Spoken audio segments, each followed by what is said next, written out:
primer ministro ruso afirma que Moscú y Pekín ampliarán los pagos en monedas nacionales en 2023. Si en 2021 solo una cuarta parte de las liquidaciones entre nuestros países se realizaban en moneda nacional, el año pasado fueron casi 2/3, señaló.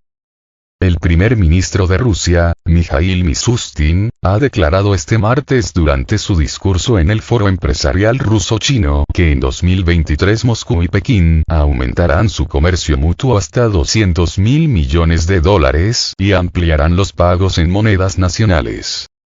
Estoy seguro de que este año cumpliremos la tarea fijada por los jefes de Estado, Vladimir Putin y Xi Jinping, de elevar el volumen de negocio comercial mutuo a $200.000 millones, aseveró, agregando que este crecimiento va acompañado de importantes transformaciones cualitativas y, sobre todo, de una menor dependencia del dólar y otras divisas occidentales. Si en 2021 solo una cuarta parte de las liquidaciones entre nuestros países se realizaban en moneda nacional, el año pasado fueron casi 2/3. Seguiremos aumentando la independencia de la cooperación financiera bilateral y reforzando así la soberanía económica, destacó.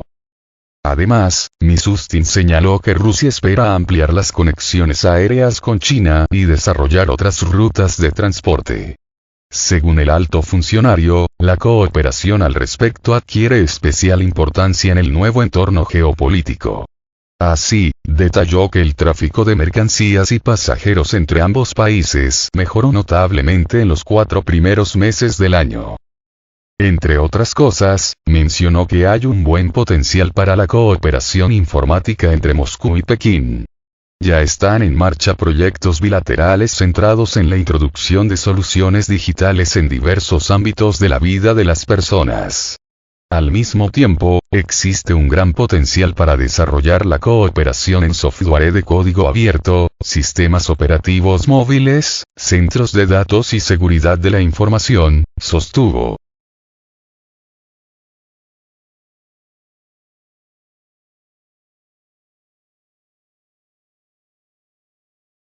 Estrechando lazos con los estados amistosos. En este contexto, el primer ministro ruso aseguró que Moscú seguirá estrechando lazos con los estados amistosos y subrayó que esta es una de las 6 tareas clave fijadas por el presidente ruso Vladimir Putin para este año. Nuestro país está orientado hacia mercados de rápido crecimiento. Ampliamos nuestros contactos comerciales con las economías de más rápido crecimiento del mundo. Estas palabras se aplican plenamente también a nuestro gran amigo China, dijo. El nivel de inflación más bajo de Europa. Mishustin comunicó también que el nivel de la inflación rusa en mayo es la cifra más baja de todas las naciones europeas. La tasa de desempleo en Rusia se sitúa en un mínimo histórico de solo el 3,5%.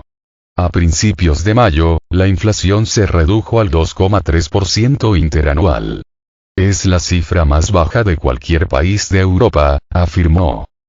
Asimismo, el alto funcionario subrayó que Moscú resistió la presión de las sanciones a una escala sin precedentes que tenía como objetivo quebrar la economía, hundir la moneda nacional, provocar una inflación devastadora y golpear el nivel de vida de los ciudadanos de a pie. Nada de lo que soñaban nuestros detractores ocurrió, resaltó, añadiendo que Rusia continúa su desarrollo progresivo. No solo no nos desplomamos, sino que crecimos significativamente en una serie de parámetros económicos. El año pasado, por ejemplo, alcanzamos un nuevo máximo histórico en cosecha de grano. 157 millones de toneladas, superando con creces incluso los logros de la Unión Soviética, precisó.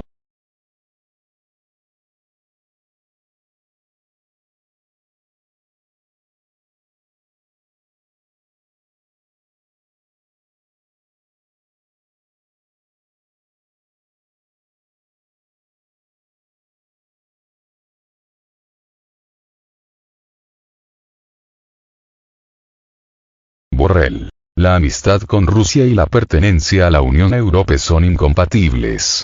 El jefe de la diplomacia europea se refirió a una influencia rusa que intenta descarrilar la trayectoria europea de los candidatos balcánicos al bloque comunitario.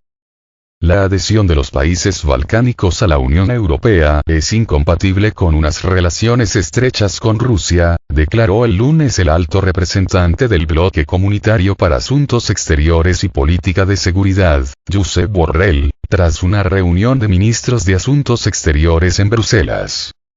El jefe de la diplomacia europea indicó que los ministros del bloque habían celebrado un almuerzo con sus homólogos de las naciones de los Balcanes Occidentales en el que hablaron de la influencia rusa que intenta descarrilar la trayectoria europea de los candidatos a la Unión.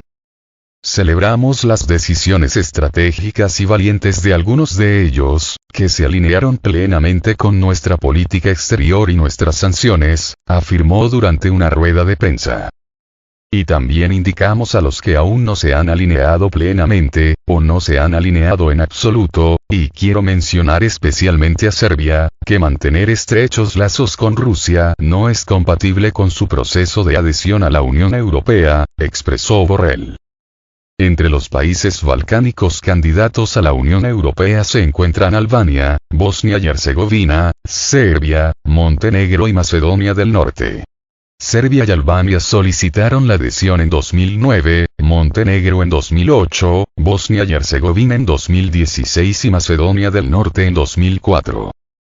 Me explican qué clase de idiota soy. Mientras tanto, el presidente serbio, Aleksandar Vučić, ha afirmado en repetidas ocasiones que los países occidentales siguen presionando a Belgrado para que ceda y acabe imponiendo sanciones contra Moscú por su operativo militar en Ucrania, mientras que el país aboga por conservar sus antiguos lazos con Rusia. En la primera de sus solicitudes, en lugar de buenos días o buenas noches, me explican qué clase de idiota soy por no imponer sanciones a Rusia. Bueno, te escuché, entendí tu propuesta, te deseo todo lo mejor, señaló recientemente el mandatario al comentar sus conversaciones con líderes occidentales.